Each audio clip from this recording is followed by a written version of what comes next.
Shalom, everybody. Welcome back to Insights in the Parsha of the week, Parshat Re'eh, where many things are discussed, of course, and the Torah begins to go into the kosher and non-kosher animals and fish and birds, listing the impure birds. Rashi gives a rule: whatever the Torah lists is the minority, and whoever is not listed is the majority. So in this case, the impure birds, believe it or not, are the minority of birds in the world that are not kosher, and the majority of birds in the world are kosher. Let's go figure that out.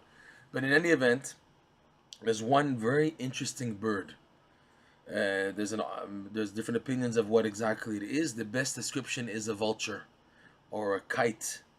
This is chapter 14, Parshat Re'eh, verse number 13. So from verse 11, the Torah starts listing the birds, right? Kot tzipor teora tochelu, every pure bird you should eat. And then it says v'zeh asher lo tochelu, and the following are the birds that you should not eat. Mehem, from them, hanesher, the eagle, haperes, va'oznia, these are types of birds. And then the verse that we want to go into, verse 13, ve'ra'ah, which is explained as a vulture, ve'et ha'ayah ve'hadayah lemina. So it lists ra'ah, and then the verse says and ve'et, the ayah, and dayah. Rashi points out these are all one bird with three names. It's called ra'ah, and it's called ayah, and it's called dayah. Again, vulture is the best translation. So Rashi begins to go into this. First of all, why is it called ra'ah? The word ra'ah, resh aleph hey, is the same root as to see, sight. Re'ut. In this week's Parsha, Re'eh also. So Ra'ah is seeing. Rashi points out, because this bird, Lama nikra shma Ra'ah, why is this bird called Ra'ah? Shero'ah beyoter. That it sees exceedingly, a lot, beyoter.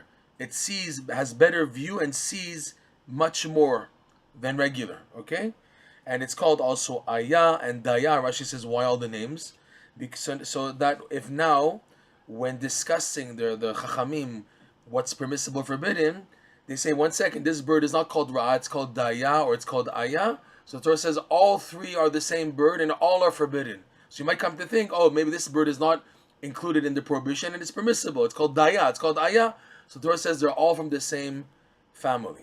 So it's funny how the Torah in this bird goes so out of its way, with all these details, and it's a nice Rashi. What's going on here? What is Hashem trying to tell us on a personal level? So we can take this as a hint to what Rebbe Nachman discusses in Likutey Moharan, lesson 24, where he says, for a person to reach the infinite light, which means on a practical level, having clarity in your life, having clarity in your struggles, having clarity in your frustrations and obstacles and confusions. Getting clarity is that the infinite light shines into you, into your scenario, into situation, giving clarity, okay? So he says there that in order to come to this, you need to first start by doing mitzvot with joy. When a person is on the momentum and he does mitzvot with joy, this opens up blessing. And the main blessing is that of intellect. And the blessing of intellect, when coupled and joined with a person's emunah, begins to push a person forward. So the person is burning and yearning to come closer to God. He's yearning to seek out where Hashem is in his life. And he's always growing, propelling forward. So this is the way the person proceeds towards the infinite light. But if it keeps on going like that, the person will disintegrate. He'll disappear in the light. So breakers, stoppers are necessary. A type of boundary, a bounce, is enforced on a person to go back, and it appears, it is expressed in many ways in life, in setbacks, obstacles, lack of momentum, lack of wanting to go forward. Basically, on all, the same idea is common, is that a person is pushed back, okay? And by being pushed back, altogether with initially wanting to go forward, this creates vessels that a person can now gain within them, the infinite light. And this benefits a person and that he gets clarity. Okay? The idea of a bird, an off, is that with the wings, the bird is able to zoom fast. A bird, when it comes to a human being, symbolizes a person when he's on the roll. Person he's flying. We say there's an expression, the person is flying. He's flying in his Yiddishkeit. He's flying in joy. He's like literally when we want to express that someone is really going forward with momentum, so we use the expression he's flying like a bird. So the idea of a bird is that it's going forward. Okay? So in a bird, Hashem hints this concept. The ra'ah, which again translates more acceptable as the vulture. The ra'ah, also the word ra'ah means to see. And Rashi said that he sees exceedingly. Ra'ah, Reish Aleph Hey, is Gematria 206. Plus 1 for the word itself is 207. 207 is the exact numerical value of the infinite light, Ein Sof. So the Torah is hinting, Hara'ah, to come to the infinite light, it's through two other conditions, and they work together. They all work together. In other words, you need each of these three for this to work out. To get to Ra'ah, you need, and it says, the verse says, Ve'et, to stop. In other words, Ra'ah is the goal. To get to the light, the infinite light, you need et ha'ayah ve'hadayah. Ayah is similar to ayeh. Ayeh is what a person screams out when he's looking for Hashem.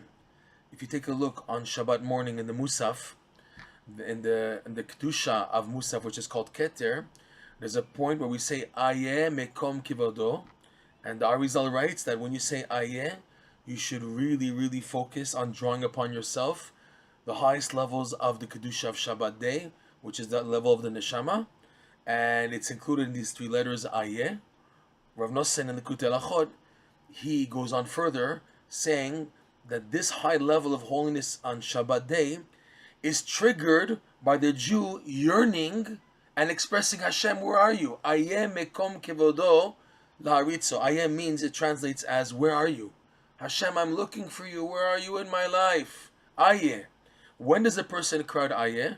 When a person is yearning to go forward.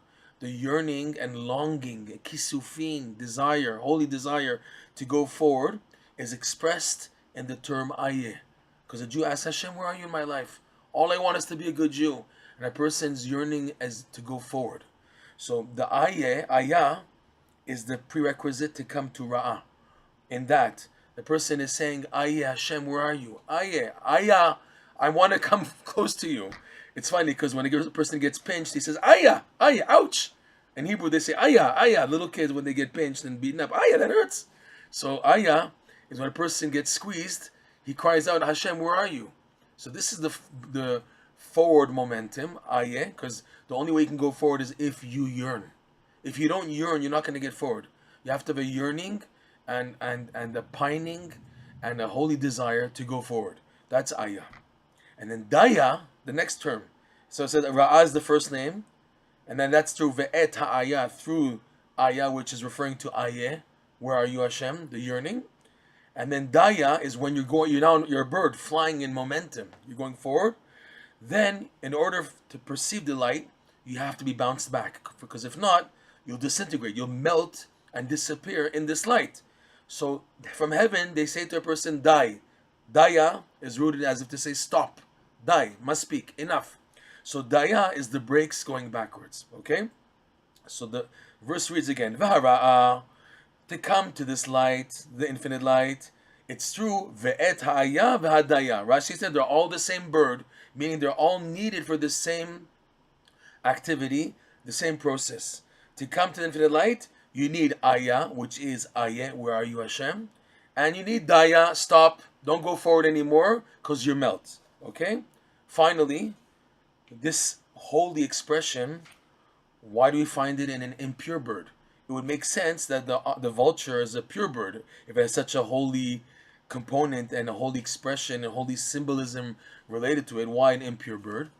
So like Rebbe Nachman teaches in Lessons 24, he says the only way to gain that momentum, like we said earlier, is by doing a mitzvah with joy.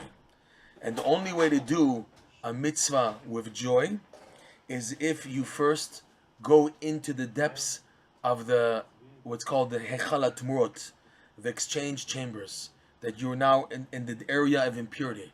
A person starts off in the area of impurity, and from there he goes forward. When the person is low and far, from there he's able to go forward and advance, Bezrat Hashem. That's why it's specifically in an impure bird, because you start off in the level of impurity. You start off in an impure level. From there you work up to extract the holiness that's trapped in the impurity by doing the mitzvah with joy. Yiratzon, we should take this amazing message hinted to in the Parsha and use it to fly to Hashem and to perceive the infinite light, each at his own level, in a way that I can gain personal clarity in life. Shabbat Shalom, and have an amazing weekend.